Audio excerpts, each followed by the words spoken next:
nombre es Mayerline Barbosa, soy estudiante de maestría en educación, tengo 36 años y actualmente vivo en la ciudad de Bogotá y trabajo con la gobernación de Cundinamarca. Buenas tardes, mi nombre es Joana Andrea Presega Manco, actualmente estudiante de la maestría en educación. Hace 14 años soy docente rural en diferentes municipios del departamento de Antioquia y en estos momentos laboro en mi municipio natal, Giraldo. Muy buenas tardes, bendiciones. Mi nombre es Loisinet Palmar Aguilar.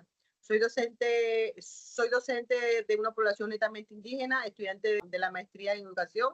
Tengo 55 años, trabajo en Uribe, La Guajira. A continuación les vamos a mostrar Memorias del Territorio, evolución de la educación sostenible en América Latina, una pedagogía con acento propio. Hoy vamos a poner el foco sobre nuestra propia región para analizar de forma cronológica cómo se construyó la educación para el desarrollo sostenible en América Latina, la historia que les aseguro que tiene muchos matices diferentes al del resto del mundo. Así es, Maggie. Mientras los países del norte global en la educación ambiental comenzó como una respuesta técnica a la contaminación industrial o para conservar especies, en nuestra región nació con un ADN comunitario de resistencia y profundamente ligado a la supervivencia de nuestras poblaciones. Totalmente. No podemos entender la sostenibilidad en el continente sin recordar que somos el territorio con mayor biodiversidad, pero también uno de los más desiguales económicamente. Por eso, aquí la educación nunca ha sido un ejercicio puramente contemplativo de la naturaleza, ha sido un acto netamente político. Y para entender cómo se tejió este pensamiento, preparemos nuestra línea de tiempo. Viajemos primero a las raíces de todo, a la década de los 60 y los 70, la raíz, la educación popular y crítica en los años 60 y 70. Y bajo la influencia de Pablo Freire, quien sugiere un enfoque pedagógico donde educar significa tomar conciencia de la realidad social y ambiental, el taller de Chosica en Perú en 1976.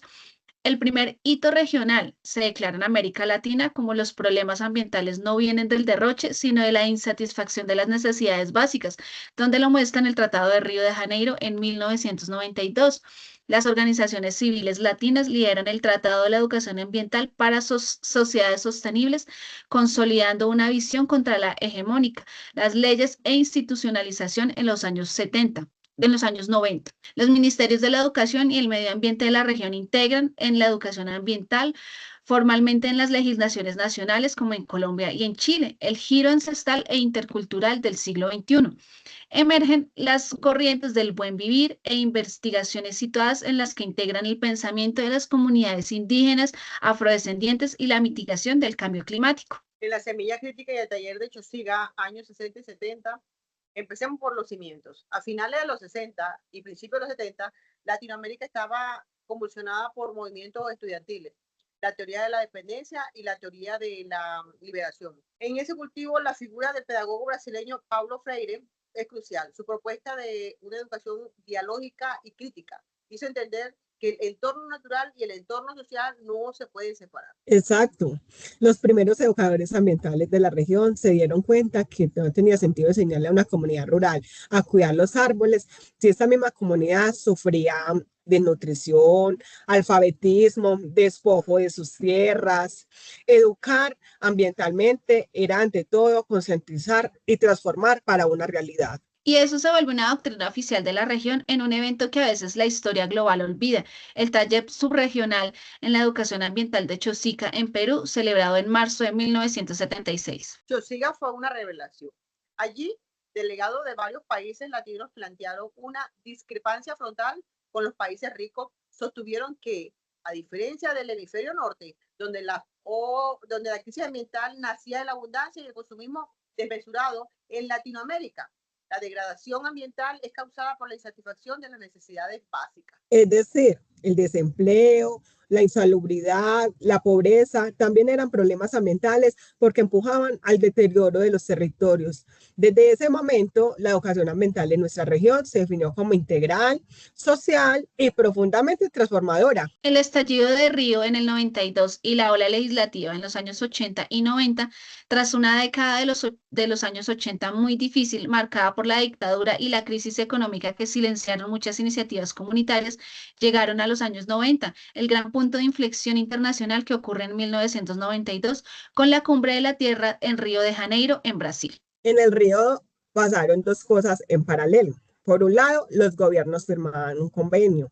Por otro lado, foros globales de la ONG El activismo latinoamericano lideró la creación del Tratado de Educación Ambiental para las sociedades sustentables y la responsabilidad global.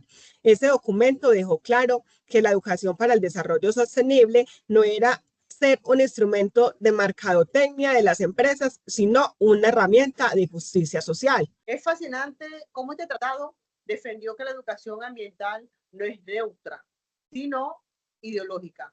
Debe formar ciudadanos críticos capaces de cuestionar los modelos económicos dominantes que agotan el sur global. Y a partir de ese impulso, los estados latinoamericanos comenzaron a plasmar la educación ambiental en las leyes formales. Así es, por ejemplo, en 1994, Chile incorporó una ley 19.300 de bases generales del medio ambiente, convirtiéndola en la obligación estatal.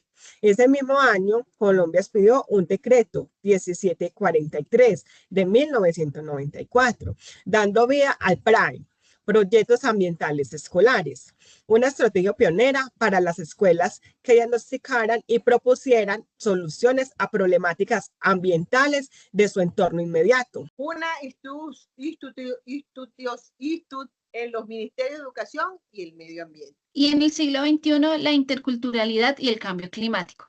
Con la llegada del nuevo siglo, el discurso internacional de la UNESCO evolucionó hacia la educación para el desarrollo sostenible, pero Latinoamérica volvió a imprimirle su propio sello conceptual, especialmente a través del reconocimiento de la diversidad étnica.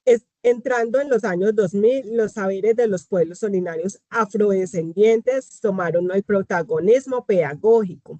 Conceptos como el buen vivir, Sumacawasai, pasaron a las comunidades indígenas, de las comunidades indígenas a las aulas. La educación sostenible en la región se entendió como una ciencia occidental que debía dialogar con los conocimientos ancestrales que vienen desde la tierra, no como un banco de recursos, sino como un tejido de interdependientes. Al mismo tiempo, las investigaciones situadas en la región contemporánea anotar que las políticas institucionales a menudo caían en una falacia de desarrollista, es decir, que hablaban de sostenibilidad, pero seguían priorizando el extractivismo. Por eso, las universidades y escuelas latinas se convirtieron en un espacio de debate para el avance de estos macroproyectos. Y en los últimos años, la agenda educativa se ha visto obligado a concentrarse firmemente en la mitigación y la adaptación al cambio climático, ya que nuestro continente sufre con especial crudeza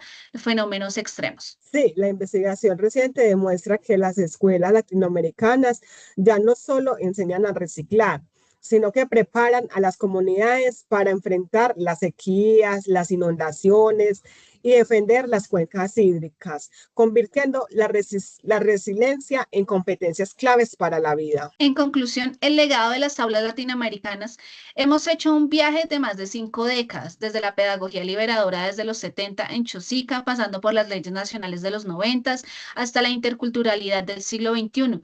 ¿Cuál sería nuestra gran lección? Yo concluiría que en América Latina la educación sostenible es sinónimo de ciudadanía activa. No podemos educar sobre el clima sin educar sobre los derechos humanos, la justicia distributiva y la protección de los líderes comunitarios que defienden el territorio. Concuerdo plenamente. Nuestro modelo educativo regional nos enseña que el futuro sostenible se construye desde abajo, respetando la memoria de nuestra tierra sobre los derechos humanos, la justicia contributiva y la protección de líderes comunitarios que defienden el territorio. Excelente cierre. La evolución histórica nos demuestra que nuestras aulas tienen un compromiso inquebrantable con la vida y la justicia. A todos ustedes, muchísimas gracias por acompañarnos en este recorrido de la pedagogía de nuestra región. Hasta el próximo episodio. Muy buenas tardes a todos. Gracias. Buenas tardes.